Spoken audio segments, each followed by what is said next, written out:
श्री सच्चिदानंद समर्थ सद्गुरु साईनाथ महाराजा। ओम नमो श्री साई नारायणाय। ओम नमो श्री साई गणेशाय नमः। ओम नमो श्री साई सरस्वत्यै नमः। ओम नमो श्री साई सद्गुरु परब्रह्मणे नमः। ఓం శ్రీ సాయిరామ్। సాయి బంధువులారా, ఆత్మస్వరూపులారా, ప్రేమ స్వరూపులారా, శ్రీ సాయి సచ్చరిత్రం హేమాడ్ పంత్ విరచితం, మణి అమ్మ తెలుగు అనువాదం, అధ్యాయం 19, ఓవి 31 నుంచి 40వ ఓవి వరకు పారాయణ మరియు విశ్లేషణ। మొదట శ్రీ దాశరథి శతకము నుండి శ్రీరామస్తుతి। కరమను రక్తి మందరము కవముగా అహిరాజు త్రాడుగా దొరకొని, కరమను రక్తి మందరము గవ్వముగా నహిరాజు త్రాడుగా దొరకొని, దేవదానవులు దుగ్ధపయోధి మదించుచున్నచో, దేవదానవులు దుగ్ధపయోధి మధించుచున్నచో, ధరణి చెలింప లోకములు తల్లడమందగా, కూర్మమై ధరాధరము ధరించితీవే కాదా దాశరథి కరుణాపయోనిధి। ఓం శ్రీ సాయిరామ్। నిన్నటి రోజున మనం జ్ఞానము శ్రేష్టమైందే అయినా కానీ బాబాగారు మాత్రం భక్తులకు భక్తి మార్గాన్ని చూపించారని, జ్ఞాన మార్గం వ్యయ ప్రయాసాలతో కూడి ఉంటుంది, అది పతనానికి అవకాశం ఉంటుంది కనుక కలియుగంలో జ్ఞాన సముపార్జన కావలసినటువంటి సామర్థ్యం మానవులకి అంతగా ఉండదు। అసలు భక్తిని ఆచరించడానికి కూడా కావలసినటువంటి మానసిక స్థితులు ఇప్పటి మానవులకు ఉండవు। చుట్టూ మాయ విలయతాండవం చేస్తూ ఉంటుంది, నృత్యం చేస్తూ ఉంటుంది, వస్తు ప్రపంచం రాజ్యమేలుతూ ఉంటుంది। వస్తు ప్రపంచం రూపంలో మాయ మానవులను భగవంతుడికి దూరంగా తీసుకువెళ్తూ ఉంటుంది। సుఖాలు, భోగాలు ఇవి విచ్చలవిడిగా విస్తరించి ఉంటాయి సమాజంలో, అవి విపరీతంగా మానవులను ఆకర్షిస్తూ ఉంటాయి కనుక సహజంగా మానవుడు ఇంద్రియ లోలుడు కాబట్టి, సుఖాపేక్ష అతడి లక్షణం కాబట్టి, ఆ కనిపిస్తున్నటువంటి వస్తు ప్రపంచంలో వాటిని ఉపయోగించుకుంటూ సుఖాలు అనుభవించాలి అనే భావంతో వాడు నిత్యం వాటి వెనకాల పరిగెడుతూ ఉంటాడు। ఒకప్పుడు ఒక ఇంట్లో మంచం ఉంటే వాళ్ళు కాస్త ధనవంతులు, మరికొన్ని రోజుల తర్వాత ఒక ఇంట్లో సైకిల్ ఉంటే వాళ్ళు ధనవంతులు, మరికొన్ని రోజుల తర్వాత ఒక బైకు ఉంటే, సైకిల్ మోటార్ ఉంటే వారు ధనవంతులు। అంటే ఆనాడు ఒక ఊరికి ఒక సైకిలు లేదా ఒక సైకిల్ మోటార్ ఉండేవాళ్ళు, ఒకరో ఇద్దరు ఉండేవాళ్ళు। ఆ తర్వాత కొన్ని రోజులకు ఒక ఊరు మొత్తానికి ఒక కారు మాత్రం ఎవరో ఒకరింట్లోనే ఉండే పరిస్థితులు వచ్చాయి, వాళ్ళు గొప్ప ధనవంతులు। అలా ఒక సైకిల్ ఉంటే, ఒక సైకిల్ మోటార్ ఉంటే, ఒక కారు ఉంటే ధనవంతులు అనే రోజుల నుంచి ఈరోజు ప్రతి ఇంటికి సైకిల్ మోటారు, ప్రతి ఇంటికి కారు అనే పరిస్థితి వచ్చేసింది। కారణం ఆ యొక్క వస్తువుల్ని మేము కూడా అనుభవించాలి, పొందాలి అని మానవుడు ఆరాటపడి ఏదో విధంగా వాటిని సంపాదించుకుంటున్నాడు, అంటే వాటి కోసం తప్పిస్తున్నాడు, సాధించుకుంటున్నాడు కనుక ఈ రోజుల్లో ఈ వస్తు ప్రపంచం అనే మహామాయలో ప్రపంచమంతా మునిగిపోయింది। అసలు ఈ వస్తు ప్రపంచమే ఇంతగా లేకపోతే మనకు డబ్బుల అవసరం ఇంతగా ఉండేది కాదు। ఎప్పుడైతే డబ్బుల అవసరం ఇంతగా ఉండదో మనము ఈ దేశాన్ని విడిచి ఇతర దేశాలకు వెళ్ళాల్సిన పరిస్థితులు ఉండేది కాదు। ఒకవేళ ఈ దేశంలో ఉన్నా కానీ డబ్బు అవసరం ఇంతగా ఉండదు కాబట్టి అన్యాయం చేసి, అక్రమాలు చేసి, అవినీతితో డబ్బు సంపాదించే పరిస్థితులు ఏర్పడేవి కాదు। అప్పుడు సమాజంలో న్యాయం అనేది ఉండేది। కనుక అన్నిటికీ కారణం వస్తు ప్రపంచం. ఈ వస్తు ప్రపంచాన్ని సృష్టించిన వాడు పాశ్చాత్యుడు. కాబట్టి పాశ్చాత్య నాగరికతకు అలవాటు పడి భారతీయులందరూ కూడా పాశ్చాత్యులాగానే జీవిస్తూ ఉండటం వల్ల ఈనాడు భారతీయ ఆధ్యాత్మికం అంటే భక్తి మార్గం కావచ్చు, జ్ఞాన మార్గం కావచ్చు, మోక్ష మార్గము కావచ్చు, ఈ మార్గంలో భారతీయులు కూడా 100కి 1 ఒక్కడు మాత్రమే నడిచే ప్రయత్నం ఉంది. వాడు కూడా ఈ చుట్టూ ఉన్న మనుషులను చూసి, వస్తు ప్రపంచాన్ని చూసి ఏదో ఒకరోజు జారి పడిపోయే పరిస్థితులు ఎక్కువగా ఉన్నాయి. అందుకని ఇట్లాంటి రోజుల్లో, ఇటువంటి పరిస్థితుల్లో అత్యంత శ్రేష్టమైంది, కష్టమైంది అయినటువంటి జ్ఞాన మార్గాన్ని బోధించడం కంటే కాస్త సులభమైంది భక్తి మార్గాన్ని బోధిస్తే కనీసం కొంతలో కొంతమంది అయినా సరే కొంత వరకైనా దాన్ని పట్టుకొని నిలబడగలుగుతారు. ఈ జన్మలో కాకపోతే మరు జన్మలకైనా వారు ఆ భక్తి మార్గంతో కొంత ముందుకు వెళ్తారు. దాని ద్వారానైనా సమాజంలో ఆ భక్తి కారణంగా కొన్ని విలువలైన, కొంత నైతిక విలువలు, కొంత నీతి నిజాయితీలు, కొంత సత్వగుణము, మంచితనము నిలబడి ఉంటాయి. దానివల్ల కలి ప్రభావం కొద్దిగా తగ్గుతుంది. కలి ప్రభావం వల్ల ఎప్పుడైతే మానవుడు ధర్మాన్ని పూర్తిగా తప్పుతాడో ప్రకృతి కూడా ధర్మాన్ని పూర్తిగా తప్పి ఇదిగో ఇలాంటి భూకంపాలు లేదా సునామీలు లేదా తుఫాన్లు లేదా కరోనా లాంటి మహమ్మారులు వచ్చి మానవులని నశింపచేస్తూ పోతూ ఉంటుంది. మానవుడు ఆచరించే ధర్మం మీదే ప్రకృతి కూడా తన ధర్మాన్ని ఆచరిస్తుంది. ధర్మో రక్షిత రక్షిత అంటే ఇదే. మానవుడు ధర్మాన్ని రక్షించి నీతి నిజాయితీలతో జీవిస్తే ఆ ధర్మం అనేది ప్రకృతిని కూడా కాపాడుతుంది. తిరిగి ఆ ప్రకృతి మనని కాపాడుతుంది. ధర్మో రక్షతి రక్షిత అన్నది ఒక్క మన భారతీయులకు మాత్రమే తెలిసిన మహా గొప్ప ఆధ్యాత్మిక విద్యలోంచి వచ్చిన ధర్మం. కానీ దురదృష్టం, పాశ్చాత్య నాగరికత విశ్వవ్యాప్తంగా వ్యాపించిపోయింది. అందులో మనం కూడా మునిగి తేలుతూ ఉన్నాం. కనుక భక్తి మార్గము కొంత సులభం కాబట్టి సాయినాథుల వారు మనకు దాన్ని బోధించారు. దాన్ని కూడా పట్టుకొని వేలాడలేక దాన్ని ఒక వేలుతో పట్టుకొని 9 వేళ్లతో ఈ యొక్క వస్తు ప్రపంచాన్ని పట్టుకొని, మాయా ప్రపంచాన్ని పట్టుకొని పరుగులెడుతూ ఉన్నాం. కొంతమంది అదృష్టవంతులు ఒక చేతితో భక్తిని, ఒక చేతితో లోకాన్ని పట్టుకొని ప్రయాణం చేస్తూ ఉన్నారు. వాళ్ళు కొంతవరకు అదృష్టవంతులే. ఏ ఒక్కరో 2 చేతులతో భగవంతుని పట్టుకునే వాళ్ళు 100కి 1 ఒక్కరుంటారు. కనుక భక్తి మార్గాన్ని సాయినాథుల వారు మనకు బోధించటంలో ఉన్న ఉద్దేశం అది. అందువలననే సరే పారాయణలోకి వెళ్దాం. 31వ ఓవి. అందువలననే సాయి దయామయులు చాలా వరకు తమ భక్తులకు భక్తి మరియు నామస్మరణ గురించే వివరిస్తూ ఉండేవారు. శ్రీకృష్ణ భగవానుడు జ్ఞానం కంటే ధ్యానము శ్రేష్టమైందని అర్జునునికి చెప్పాడు. అట్లే సాయిబాబా కూడా భక్తుల భవబంధనాలు విడిపోవడానికి ఇదే సాధన చెప్పారు. ఈ విషయాన్ని ఇలా ఉంచి గతాధ్యాయంలో వర్ణిస్తూ అసంపూర్తిగా వదిలిన దాన్ని నేను ఇప్పుడు చెబుతాను. శ్రోతలారా శ్రద్ధగా వినండి. శక్తి ఉడిగిపోయిన వయోవృద్ధురాలు సాయి వద్ద నుండి మంత్రోపదేశాన్ని కోరి ఉపవాస వ్రతదీక్షను చేపట్టి ఒక కష్టాన్ని సృష్టించింది.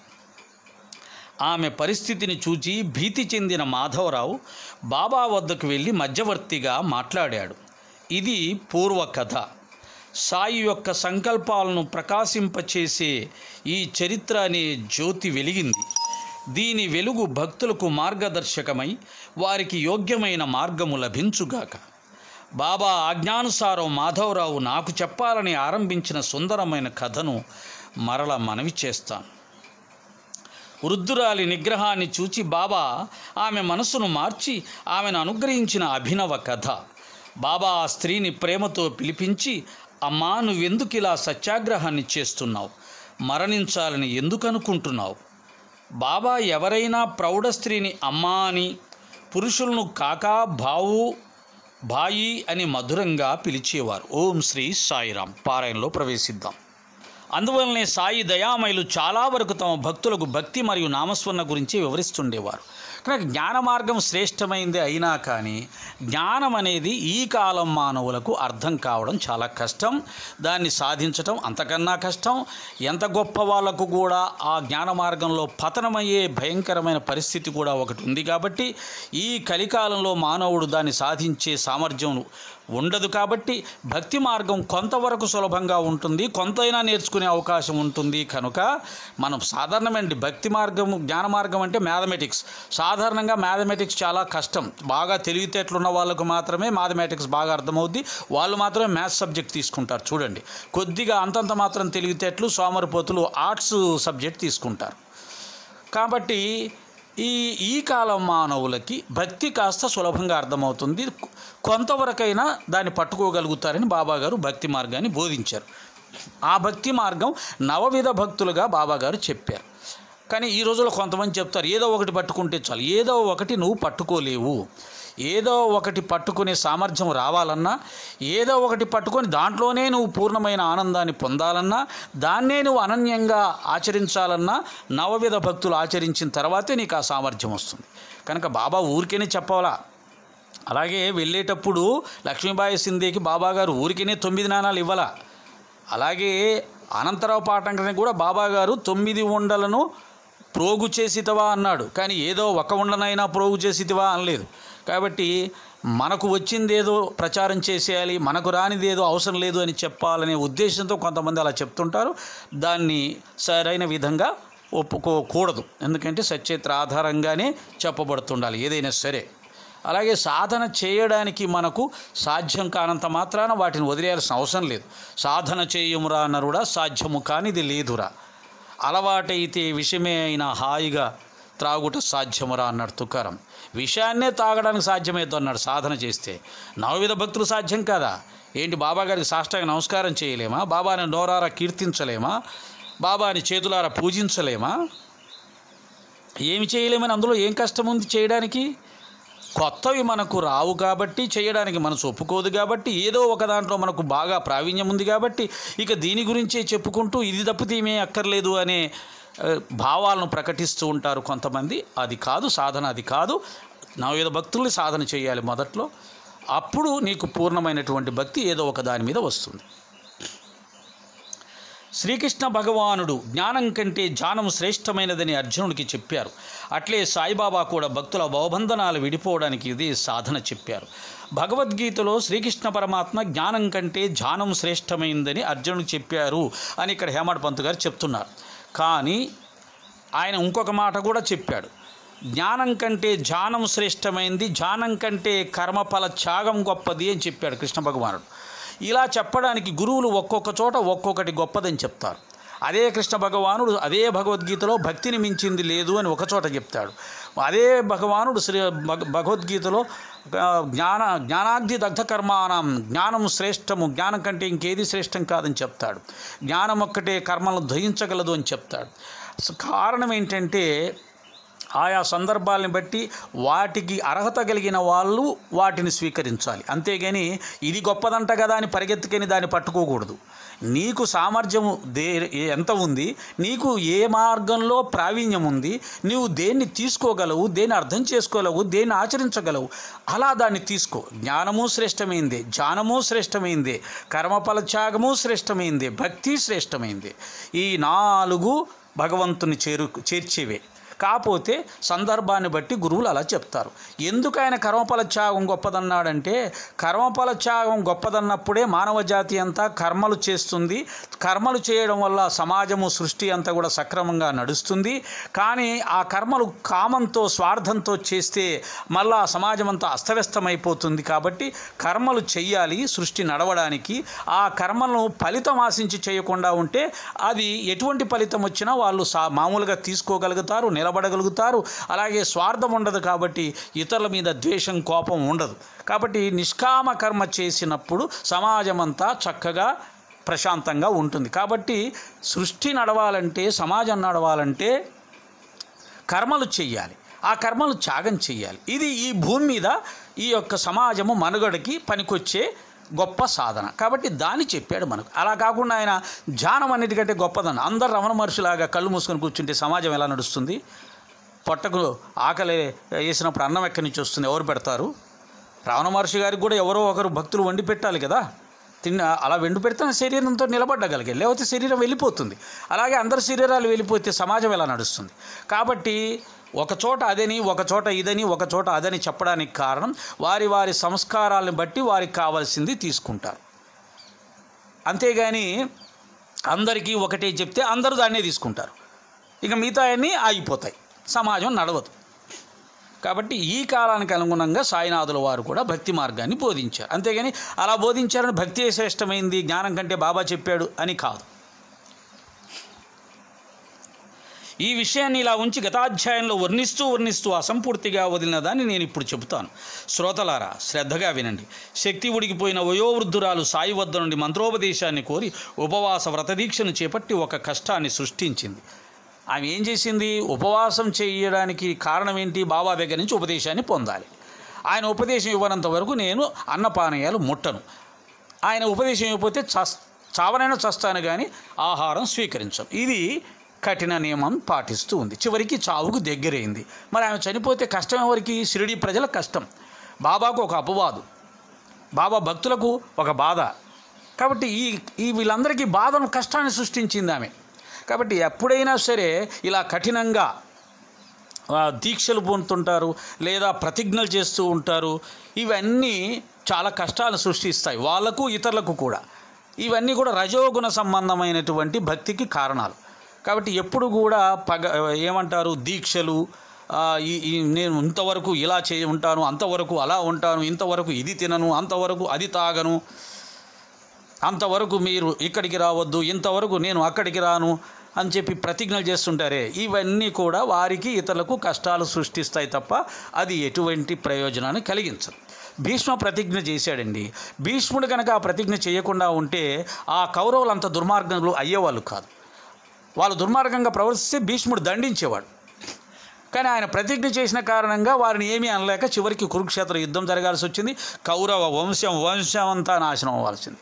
కాబట్టి ప్రతిజ్ఞలు చేయవాకండి, దీక్షలని పెద్ద పెద్దవి పెట్టుకోవాకండి, ఫ్లెక్సిబుల్గా ఉండండి. బాబాగారు అన్నీ చూస్తారు, అన్నీ చేయిస్తారు. ఆయనకి తెలీదా మిమ్మల్ని ఎలా కాపాడుకోవాలో? ఆయనకి తెలీదా? మీరు ప్రతిజ్ఞలు చేసి దీక్షలు పూంతేనే మీరు ఉద్ధరించబడతారా? ఆ శక్తి మీలో ఉందా? మీ ప్రతిజ్ఞల వల్ల, మీ దీక్షల వల్ల ఉద్ధరించబడతారా? కాదు, గురువు అనుగ్రహం వల్ల ఉద్ధరించబడతారు. గురువు నడిపిన విధానంలో నడిచినప్పుడు ఉద్ధరించబడతారు. కాబట్టి జీవితంలో ప్రతిజ్ఞల జోలికి వెళ్ళాల్సిన అవసరం లేదు. ఎలా జరిగినా దాన్ని ప్రశాంతంగా సాయినాథుని అనుగ్రహం ప్రసాదంగా స్వీకరిద్దాం, అంతే. ఇదే జ్ఞానం. ఏదన్నా లభించని ఇది సాయి ప్రసాదం, సాయిరాం, అంతే. అందుకని ఆమె ఉపవాసం చేయాలనే ఆ పట్టుదల అక్కడ కష్టాన్ని సృష్టించింది. ఆమె పరిస్థితిని చూసి భీతి చెందిన మాధవరావు బాబా వద్దకు వెళ్ళి మధ్యవర్తిగా మాట్లాడాడు. ఇది పూర్వకథ. మనం విన్నాం. సాయి యొక్క సంకల్పాలను ప్రకాశింపచేసే ఈ చరిత్ర అనే జ్యోతి వెలిగింది. దీని వెలుగు భక్తులకు మార్గదర్శకమై వారికి యోగ్యమైన మార్గము లభించుగాక. సాయి యొక్క సంకల్పాలను ప్రకాశింపచేసే ఈ చరిత్ర. బాబా సంకల్పం ఏంటి? మనల్ని ఉద్ధరించడం. బాబా సంకల్పం ఏంటి? మనలోని అజ్ఞానాన్ని తొలగించడం. బాబా సంకల్పం ఏంటి? మనందరికీ కూడా ఆత్మజ్ఞానం లభించాలని కోరుకోవటం. బాబా సంకల్పం ఏంటి? మనందరం భక్తి మార్గంలో నడవాలని ఆయన సంకల్పం. బాబా సంకల్పం ఏంటి? మనం కోరికలు లేకుండా వైరాగ్యంతో నిరాడంబరంగా హాయిగా ప్రశాంతంగా మనశ్శాంతితో తృప్తితో ఈ మానవ జీవితాన్ని గడపాలని ఆయన సంకల్పం. కనుక మనం ఉత్తమ గుణాలతో, ఉత్తమ లక్షణాలతో, ఉత్తమ సాధనలతో ఈ మానవ జనం పరమార్థాన్ని సాధించి మన యొక్క స్వస్వరూప సాక్షాత్కారాన్ని పొంది, అదిగో సూర్యచంద్రులను ప్రకాశింపచేస్తున్నది, నక్షత్ర మండలాలను ప్రకాశింపచేస్తున్నది ఏదైతే ఉన్నదో ఆ చైతన్యమే నీవు అనే జ్ఞానాన్ని మనం పొందటానికే సాయినాథుడు ఈ లోకంలోకి వచ్చాడు. గురువులందరూ అదే ప్రయత్నం చేస్తారు. గురువులు దాన్నే సాధించారు. గురువులను ఆశ్రయించిన వారికి అదే ఇవ్వాలని చూస్తారు. అదే శాశ్వతమైంది, అదే అత్యంత విలువైంది. కాబట్టి దానికోసం వారు తపిస్తూ ఉంటారు. దాన్ని పొందడానికి మనం కూడా ప్రయత్నం చేస్తూ ఉండాలి. కనుక వారి సంకల్పాలను ప్రకాశింపచేసి ఈ చరిత్ర అనే జ్యోతి వెలిగింది. ఈ చరిత్ర జ్యోతి, వారి సంకల్పాలు, ఇందాక చెప్పిన సంకల్పాలను ప్రకాశింపచేయడానికి ఈ చరిత్ర అనే జ్యోతి వెలిగింది. ఈ చరిత్ర అనే జ్యోతిలో అవన్నీ మనకు కనిపిస్తాయి. బాబాగారు ఏం సంకల్పించారు, దానివల్ల మన మానవ సమాజానికి కలిగే లాభం ఏంటి, ఇవన్నీ మనకు కనిపిస్తాయి ఈ జ్యోతి వెలుగులో. దీని వెలుగు భక్తులకు మార్గదర్శకమై వారికి యోగ్యమైన మార్గము లభించుగాక. అది ఈ సచ్చరిత్ర ప్రకాశింపచేస్తున్నటువంటి ఆ వెలుగులో ఏది సత్యమో, ఏది అసత్యమో, ఏది శాంతమో, ఏది క్రోధమో, ఏది శుభమో, ఏది అశుభమో, ఇవన్నీ కనిపిస్తాయి. మరి వివేకవంతులైనటువంటి మానవులమైన మనము దాంట్లో మంచిని స్వీకరించి చెడును వదిలేసుకోగలిగితే సచ్చరిత్ర ప్రయోజనాన్ని మనం సంపూర్ణంగా పొందగలుగుతాం.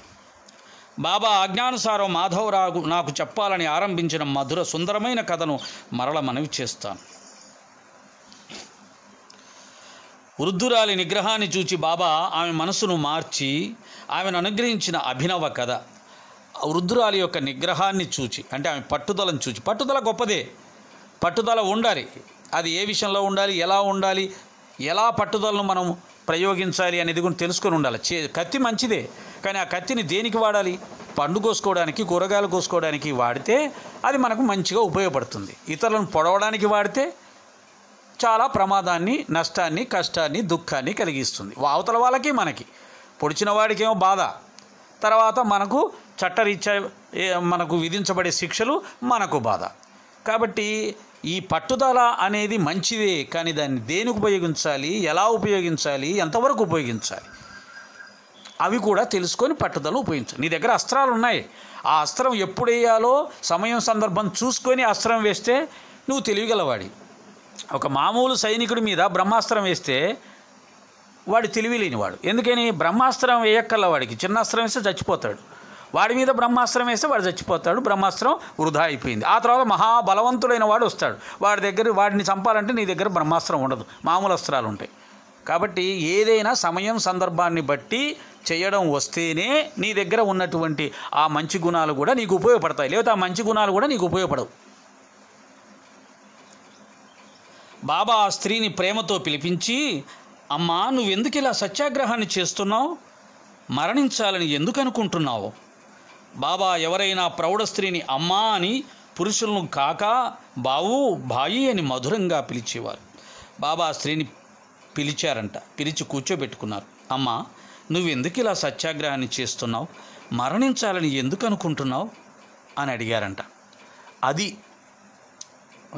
గురువులకు, సాధకులకు, పీఠాధిపతులకు ఉండవలసినటువంటి లక్షణం ఏంటంటే, సాధారణమైన మానవులను కూడా అమ్మ, అక్క, తల్లి, అన్న, తమ్ముడు అనే భావాలతో పిలుస్తారు.